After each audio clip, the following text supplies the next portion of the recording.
بسم اللہ الرحمن الرحیم۔ عزیز ساتھیوں اور بھائیوں، یہ ہمارا قصص النبی رابع چل رہا ہے، اور آج کا ہمارا جو لیسن ہے وہ ہے عیسیٰ یدعو الی عبادت اللہ وحدہ۔ تو چلیے شروع کرتے ہیں۔ بسم اللہ الرحمن الرحیم۔ عیسیٰ یدعو الی عبادت اللہ وحدہ۔ عیسیٰ علیہ السلام ایک اللہ کی عبادت کی طرف بلاتے ہیں، یا ایک اللہ کی عبادت کی دعوت دیتے ہیں۔ دیکھیے، دعا یدعو دعوتاً، الی صلہ کے ساتھ بولانا، دعوت دینا۔ اس کی ترکیب یوں ہوگی: عیسیٰ مبتدا، یدعو فعل، اس میں ہوا ضمیر اس کا فاعل، الی حرف جر، عباد مضاف، اللہ مضاف الیہ، مضاف الیہ مل کر کے الی حرف جر کا مجرور، وحد مضاف، حاضر مضاف الیہ، مضاف الیہ مل کر کے یہ تاکید ہے کس کا؟ اللہ کی یہ تاکید ہے۔ تو ترکیب کیا ہو گیا؟ فعل اپنے فاعل اور متعلق اور تاکید سے مل کر کے جملہ فعلیہ خبریہ ہوا۔ پھر اس کے بعد عیسیٰ مبتدا کی خبر، پھر مبتدا اپنا خبر سے مل کر کے جملہ اسمیہ خبریہ۔ وَقَدْ دَعَاكَ غَيْرِهِ مِنَ الْأَنْبِيَاءِ إِلَى عِبَادَةِ اللَّهِ وَحْدَهُ، یہ وحدہ تاکید ہے اللہ کی، اور وہ دیگر انبیاء کی طرح، كَغَيْرِهِ مِنَ الْأَنْبِيَاءِ، دیگر انبیاء کی طرح، ٹھیک ہے، اور وہ دیگر انبیاء کی طرح ایک اللہ کی عبادت کی طرف بلاتے تھے۔ فَجَاءَ مِنْ قَوْلِهِ فِي الْإِنْجِيلِ، تو انہی کے قول میں سے انجیل میں آیا ہے۔ فَجَاءَ تو آیا ہے، من قول، انہی کے قول میں سے، فی الانجیل، انجیل میں، یعنی عیسیٰ علیہ السلام کے قول میں سے انجیل میں آیا ہے۔ مکتوب للرب، جو کہ رب کے متعلق لکھا ہوا ہے۔ وہ کیا لکھا ہے؟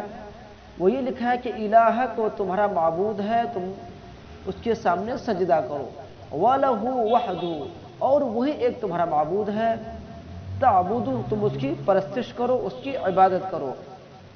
وقولہ، اور اس کا قول ہے، مکتوب للرب الہک تسجدو، جو کہ رب کے متعلق لکھا ہے، تمہارا وہ معبود ہے، الہن معبود، الہ کا وہ تمہارا معبود ہے، تسجدو، تم اس کے سامنے سجدہ کرو، وَلَهُ وَحْدُهُ تَعْبُدُ، وَلَهُ وَحْدَهُ تَعْبُدُ، اور تمہارا معبود ایک ہے اور تم اسی کی عبادت کرو، اسی کی پرستش کرو۔ وقد قال اللہ تعالی، اللہ تبارک و تعالی نے فرمایا، ما كان لبشر ان يؤتيه الله الكتاب والحكم والنبوة ثم يقول للناس كونوا عبادا لي من دون الله ولكن كونوا ربانيين بما كنتم تعلمون الكتاب وبما كنتم تدرسون۔ کسی انسان سے یہ نہیں ہو سکتا کہ اللہ نے اس کو کتاب اور حکمت و نبوت دی ہو۔ ما کان لبشر، کسی انسان سے نہیں ہو سکتا کہ ان یؤتیہ اللہ الکتاب والحکم والنبوہ، کہ اللہ نے اس کو کتاب اور حکم و نبوت دی ہو۔ ثم یقول للناس، پھر وہ لوگوں سے یہ کہتا پھرے کہ کونوا عبادا لی من دون اللہ، کہ اللہ کے بجائے میرے بندے بن جاؤ، بلکہ وہ تو یہی کہے گا کہ اللہ والے بن جاؤ، ولیکن کونوا ربانیین، بلکہ وہ تو یہی کہے گا کہ اللہ والے بن جاؤ، بما کنتم تعلمون الکتاب، چونکہ تم کتاب کی تعلیم کرتے اور جسے تم خود اس کو پڑھتے رہے ہو۔ ولا يأمركم أن تتخذوا الملائكة والنبيين أربابا، ولا يأمركم أن تتخذوا الملائكة، اور نہ وہ تم سے یہ کہے گا کہ فرشتوں اور پیغمبروں کو رب بنا لو۔ کیا وہ تمہیں مسلمان ہونے کے بعد کفر کے لیے کہے گا؟ ایامرکم بالکفر بعد اذ انتم مسلمون، کیا وہ تم کو مسلمان ہونے کے بعد کفر کے لیے کہے گا؟ ہرگز نہیں۔ اگلا سبق بھی یہ تھوڑا سا اس کو پڑھ لیتے ہیں، آسان ہے۔ القرآن یصرح بدعوت موسیٰ، قرآن عیسیٰ علیہ السلام کی دعوت کی صراحت کرتا ہے۔ لیکن القرآن مبتدا، یصرح فعل، اس میں ہو ضمیر فاعل جو ضمیر لوٹ رہی ہے القرآن کی طرف، دعوت مضاف، عیسیٰ مضاف الیہ، مضاف الیہ مل کر کے باہر فجر کا مجرور جار مجرور سے متعلق ہوا، یصرح فعل کا یصرح فعل اپنے فاعل اور متعلق سے مل کر کے جملہ فعلیہ خبریہ ہو کر کے مبتدا کی، مبتدا اپنے خبر سے مل کر کے جملہ اسمیہ خبریہ ہوا۔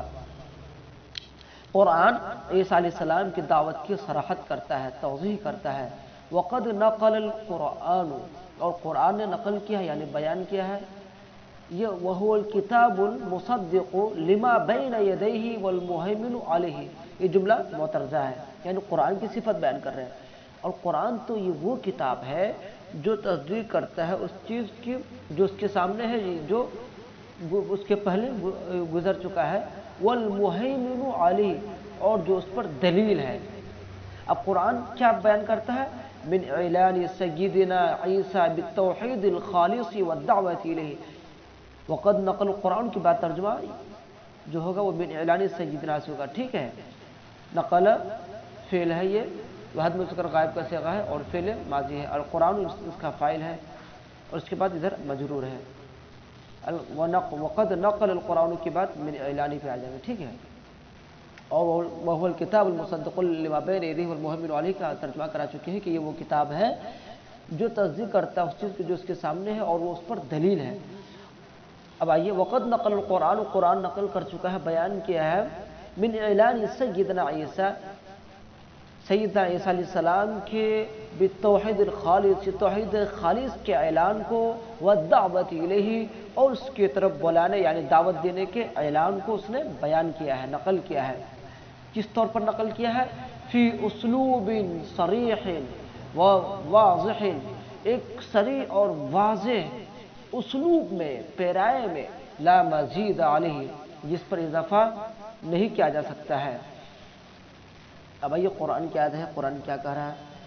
لقد كفر الذين قالوا إن الله هو المسيح ابن مريم وقال المسيح يا بني إسرائيل اعبدوا الله ربي وربكم إنه من يشرك بالله فقد حرم الله عليه الجنة ومأواه النار وما للظالمين من أنصار۔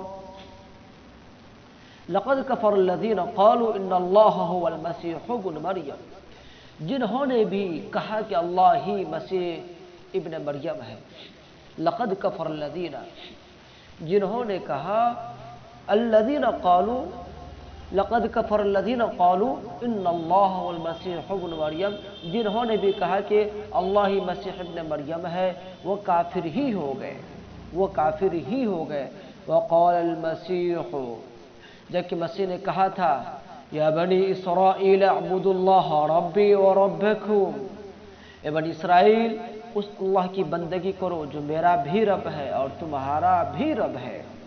انہ من یشرک باللہ، بلا شبہ جو بھی اللہ کے ساتھ شرک کرے گا، فقد حرم اللہ علیہ الجنت، تو اللہ نے اس پر جنت حرام کر دی، وَمَأْوَاهُ النَّارُ، اور اس کا ٹھکانہ جہنم ہے، مأوا کے ٹھکانہ، اور اس کا ٹھکانہ جہنم ہے، وَمَا لِلظَّالِمِينَ مِنْ أَنصَارٍ، اور نہ انصافوں کا کوئی مدد کرنے والا نہ ہوگا، اور نہ انصافوں کا کوئی مدد کرنے والا نہ ہوگا۔ آئیے اس کو پڑھ لیتے ہیں، یہ بھی ایک چھوٹا سا لیسن ہے، بالکل آسان ہے۔ منزلۃ التوحید فی دعوتہ، توحید کا مقام و مرتبہ اس کی دعوت میں۔ وقال فی اسلوب جمیل بلیغ، یہ اسلوب کی صفت ہے، جمیل اور بلیغ دونوں، اور وہ ایک خوبصورت اور واضح اور بلیغ اسلوب میں کہے، یعنی عیسیٰ علیہ السلام نے ایک واضح، خوبصورت اور صریح اسلوب میں انہوں نے کہا، یتذوقہ کل من عرف منزلۃ التوحید وسیرۃ الانبیاء والمرسلین، اس خوبصورت اور بلیغ اسلوب میں کہا کہ یتذوقہ کل، جس سے لطف اندوز ہو جائے گا ہر وہ شخص من عرف منزلت التوحید، جو توحید کے منزلوں کو، مقام مرتبہ کو جانے، اور انبیاء اور رسولوں کی سیرت کو جانے۔ انبیاء یہ مضاف الیہ سیرت کا، اور مرسلین بھی یہ بھی مضاف الیہ سیرت کا، جس کی وجہ سے مرسلین حالت جری میں ہونے کی وجہ سے یعنی ان کے ساتھ ہے۔ اور یتذوقوا کا جو مفعول ہے وہ ہے ہو ضمیر، یعنی اسلوب کی طرف لوٹ رہی جو ضمیر، اور کل من عرف یہ جو ہے یہ فاعل ہے کس کا؟ یتذوقوا کا، ٹھیک ہے۔ اور انہوں نے خوبصورت اور بلیغ اسلوب میں کہا جس کو جانے، جس سے لطف اندوز ہوگا ہر وہ شخص ہے جو توحید کے مقام مرتبہ، منزلت توحیدی، توحید کے منزلت کو یا مقام مرتبے کو، اور انبیاء اور مرسلین کے یا رسولوں کی سیرت کو جو جانتا ہے، جو اس سے واقف ہے۔ وما طبعوا علیہ من معرفت اللہ تعالی، اور جس کی طبیعت میں اللہ کی معرفت کو بٹھا دی گئی ہے۔ طبیعہ کی معنی طبیعت میں نقش کرنا۔ وما طبعوا علیہ من معرفت اللہ تعالی، دیکھیے علیہ کی ضمیر جو ہے وہ عیسیٰ علیہ السلام کی طرف لوٹ رہی ہے، ٹھیک ہے، ہاں کی ضمیر، اور جس کی طبیعت میں اللہ کی معرفت بٹھا دی گئی ہو، والخضوع لہ، اور اسی کی طرف خشوع و خضوع یعنی جھکنے کو، والرہبۃ منہ، اور اسی سے ڈرنے کی جو طبیعت اس کے اندر بٹھا دی گئی ہو، جو مزاج بٹھا دی گئی ہو۔ وما طبعوا علیہ من معرفت اللہ تعالی، اور جس کے اندر اللہ کی معرفت، والخضوع لہ، اور اس کے سامنے جھکنے، والرہبۃ منہ، اور اس سے ڈرنے کی ایک طبیعت اس کے اندر ایک مزاج پیدا کر دیا گیا ہو۔ لن يستنكف المسيح ان يكون عبد الله ولا الملائكة المقربون، یہ قرآن کی آیت ہے۔ اعوذ باللہ من الشیطان الرجیم۔ لن يستنكف المسيح ان يكون عبدا لله ولا الملائكة المقربون، مسیح کو اس سے ہرگز کوئی عار نہیں کہ وہ اللہ کے بندے ہو اور نہ ہی مقرب فرشتوں کو، ولا الملائکۃ المقربون، اور نہ ہی مقرب فرشتوں کو۔ ومن یستنکف عن عبادتہ ویستکبر فسیحشرهم الیہ جمیعا، جس کو بھی اس کی بندگی سے عار ہوگا اور اکڑے گا تو جلد ہی ان سب کو وہ اپنے پاس جمع فرمائے گا۔ جس کو بھی اس کی بندگی سے عار ہوگا، ویستکبر، اور اکڑے گا، فسیحشرهم، تو جلد ہی ان سب کو وہ اپنے پاس جمع فرمائے گا۔ الہی میں ہا کی ضمیر اللہ تبارک و تعالیٰ کی طرف، جمیعاً کیوں نہیں، یعنی ان سب کو، یعنی جمیع یہ تاکید ہے، یہ شروع فعل کا، جلد ہی ان تمام کو، یہ شروع میں ہم جو ضمیر ہے ان کی تاکید جمیعاً ہے، ان تمام کو اپنے پاس جمع فرمائے گا۔ فَأَمَّا الَّذِينَ آمَنُوا وَعَمِلُوا الصَّالِحَاتِ فَيُوَفِّيهِمْ أُجُورَهُمْ، بس جنہوں نے مانا اور نیک کام کیے تو وہ ان کو ان کا پورا بدلہ دے دے گا۔ فَأَمَّا الَّذِينَ آمَنُوا، جنہوں نے مانا، وَعَمِلُوا الصَّالِحَاتِ، اور نیک کام کیا تو فَيُوَفِّيهِمْ أُجُورَهُمْ، تو وہ ان کو ان کا پورا بدلہ دے گا۔ وَيَزِيدُهُمْ مِنْ فَضْلِهِ، اور اپنے فضل سے بڑھا کر دے گا۔ وَيَزِيدُهُمْ مِنْ فَضْلِهِ، اور اپنے فضل سے بڑھا کر دے گا۔ وَأَمَّا الَّذِينَ اسْتَنكَفُوا وَاسْتَكْبَرُوا فَيُعَذِّبُهُمْ عَذَابًا أَلِيمًا۔ وَأَمَّا الَّذِينَ اسْتَنكَفُوا، اور جنہوں نے عار کیا اور اکڑے تو وہ ان کو دردناک عذاب میں مبتلا کر دے گا۔ فَيُعَذِّبُهُمْ عَذَابًا أَلِيمًا، تو وہ ان کو دردناک عذاب میں مبتلا کر دے گا۔ وَلَا يَجِدُونَ لَهُم مِّن دُونِ اللَّهِ وَلِيًّا وَلَا نَصِيرًا، اور وہ اپنے لیے اللہ کے سوا نہ کوئی حمایتی پا سکیں گے اور نہ کوئی مددگار۔ وَلَا يَجِدُونَ لَهُم مِّن دُونِ اللَّهِ، اور وہ اپنے لیے، ہم کی ضمیر ان کی طرف لوٹ رہی ہے، یجدون میں جو ہم کی ضمیر ہے وہ وہی ہم کی ضمیر کی طرف لہم کی ہم کی ضمیر بھی لوٹ رہی ہے۔ اور وہ اس سے مراد کون ہے؟ یہ وہ لوگ ہیں جو اللہ کی بندگی سے عار محسوس کرے گا اور اکڑے گا، ان کی طرف یجدون میں ہم کی جو ضمیر ہے وہ لوٹ رہی ہے، اور انہی کی طرف لہم کی ہم بھی ضمیر لوٹ رہی ہے، ٹھیک ہے، ہم کی بھی ضمیر لوٹ رہی ہے۔ اور وہ اپنے لیے اللہ کے سوا نہ کوئی، من دون اللہ، اللہ کے سوا، دون اللہ اللہ کے سوا، ولیًا، نہ کوئی حمایتی پائے گا، ولا ناصرا، اور نہ کوئی مددگار پائے گا، ٹھیک ہے۔